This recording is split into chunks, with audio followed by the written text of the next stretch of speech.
Hello, this is the man that you call Junior Sand, and yes, this is a city stock footage that I'm adding my own voiceover to, so I can make it cool and dramatic.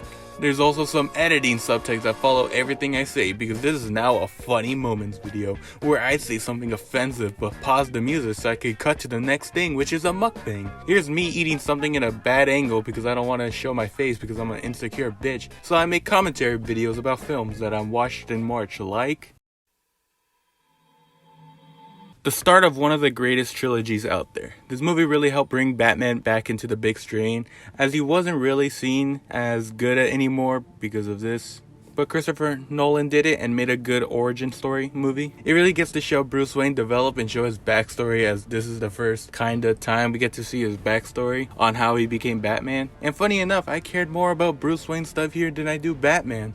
Like, it's cool to see Batman do Batman things, but it's like that saying, I cared more about the traveling more than the destination.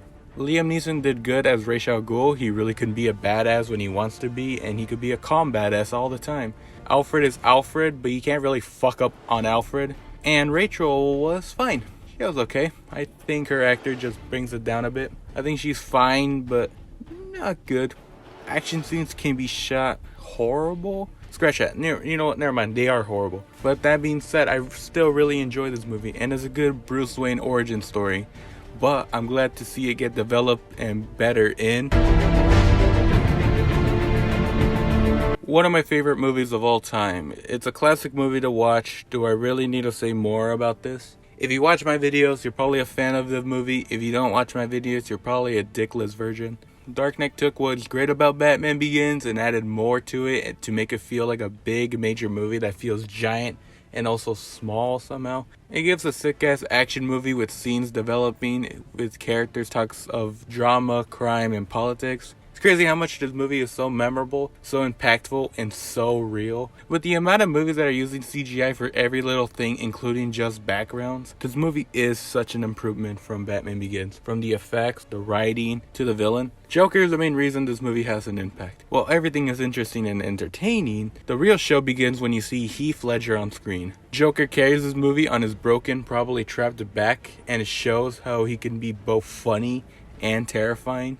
There has been great villains that came out after, and even a good Joker performance, you wish, but Heath Ledger is still superior. With how amazing Joker is, it really misses the point in how good Harvey Dent was. He really brought out this character and gave it his best, which works for both Harvey and Two-Face.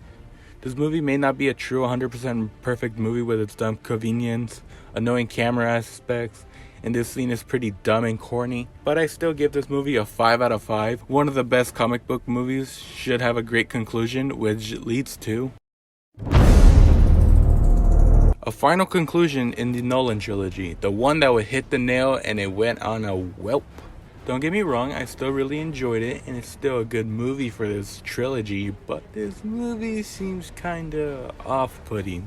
It's mostly with its writing. A lot of the writing seems like they're just giving plot summary and think that's how people talk. A lot of things seems kind of strange with choices they made, but as I said, it's still a good movie. It feels bigger than the last movie, and that's saying something. This feels like a movie with a high budget. It doesn't feel like most of the budget went towards the actor's paycheck. It felt like a $200 million budgeted movie. Music is still badass and the action is still good. Bane, for what it is, he's a fine villain. Tom Hardy plays him well, and his voice is so funny and iconic that it inspires others to imitate him. I don't know what else to say besides that it ended off a great trilogy.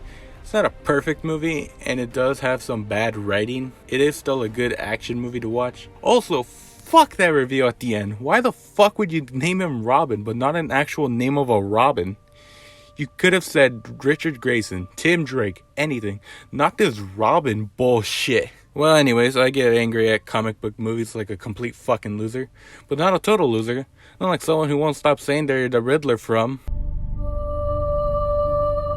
the movie that you can't say any criticism about because the people will bring up other movies with flaws and say, that's not any better. As I've said before in this video, oh wow, it's been that long since I uploaded, that I really love this movie, but I did find the pacing to be off at the end, and Catwoman and Batman shouldn't be together, and Catwoman should be with me since I'm a minor, and you know, that's all I gotta say about this movie. Check this video out if you want to see more information about it. That's all the Batman movies I watched this month. Well, we'll get to that one later, but for now, let's talk about All-Star.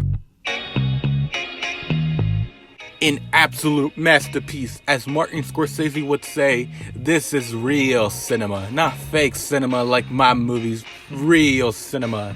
Then he later hung himself.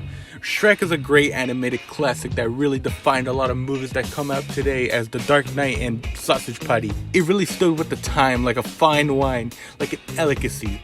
It's an excellent movie, which is why I'm giving it a 3.5 out of 5. Also, it's a real man's movie, unlike that gay bullshit down the street called... Ew, gross. A movie about girls? Cringe. How dare they do that? And it talks about problems that specific genders deal with? Cringe. I can't relate to it. I'm a straight male. And of course every movie has to relate to me in some point. Also, why didn't they mention the attacks of September 11th? Alright, for real, I enjoyed my time with Turning Red. It's a great movie to watch with your kids, unless you're that guy. In that case, good luck with life. The movie is such a basic story that has a nice message, which a lot of people can relate to, but people think it's girls and so they walk away. While yes, the main message is about coming of age, not only with puberty and periods and all that stuff, but it also deals with the message of understanding your family. Sometimes you gotta grow up and have some resent towards your parents, even when they want the best for you. And sometimes you say things that you think is good for you, but shows your age and you will later change. It tackles on it a bit, and I'm glad they tackle on it because it's very common. Did better than Inside Out, that's for damn sure. A lot of talk is towards the humor and animation, and while there are parts in this movie that are just cringe, it's part of the charm. This movie is a perspective of a 13-year-old girl from the 2000s. Of course she's gonna think that she's the shit, likes boy bands, and be annoying as fuck. She's a fucking kid. And the animation is a debate that obese people who haven't left their house in 2 months have. They discuss on how it's too cutesy and dumb, and how it's too much of a cartoon. I mean, it kinda is. I think I'm on the side that says we should have more movies that have style over realism, because sometimes having style just brings more emotion and expression that something is just like, oh, that looks real. And while yes, some movies have cartoony designs, they just look generic and the same after a while. That's why I'm really hyped for the new Puss in Boots movie. They're going over stylistic over realism. While this looks cool, this one just looks better. Yeah, you don't have to like the movie. Turning Red is not for everyone. Some of it is just too much. But I still think it's a great movie for kids to see. It's just a fun movie to watch, and I recommend it if you want to check it out. Or don't, since cooties and AIDS or whatever. Now then, you guys want to check what day it is? Hey Siri, what day is it? It's Thursday, the 28th of April, 2022. The movie is Friday. I watched Friday. It's such a nice, simple movie that has the bare minimum of character development, arc, and drama all wrapped in a nice bow. This movie feels like a movie just to watch and relax. You feel like you're there, sitting in the front porch with Craig and Smokey, and interacting with all the other strange and interesting characters in this neighborhood. I don't think there's more I can say. It's such a great movie to keep calm and enjoy a great day. Speaking of great... hold up. Give me a second. And there you go. First off, I respect everyone's opinion, but mine is just straight up fact. The Lego Batman movie is the best Batman movie. Has a lot of great callbacks to the comics and source materials throughout the years that they joke around with and let loose. BoJack Batman is so iconic to me that he is easily top 3. It has a lot of great charisma with its writing and structure. Get it? Because it's Lego. They do a lot of cool animation tactics with its Lego style because this animation is fucking beautiful. And while yes, this is a kids movie, so you're gonna expect those humors, it does end in a damn dance party. It's still an S tier Batman movie for both kids and fans of the characters. Black man with a sword is the Blade is such a cool movie. It's a cool ass movie as a movie itself, and also what it's done with superhero movies. This movie helped establish superhero movies for what it is. It's one of those movies from the Renaissance to help establish what superhero movies are now today. It has some sick ass action that feels like a comic book movie, and its characters are either great to go fuck yourself. It is a comic book movie from the late 90s, so expect some goofy shit, but it's the best goofy shit. I want the same charismatic out of this movie in the new Blade movie they're making. Let's hope they try their best with a PG-13 rating, and let's just hope for more to come. I would usually put what I watch for like television shows, but I haven't seen much during March besides Black Dynamite and Phineas and Ferb. Random combination, I know.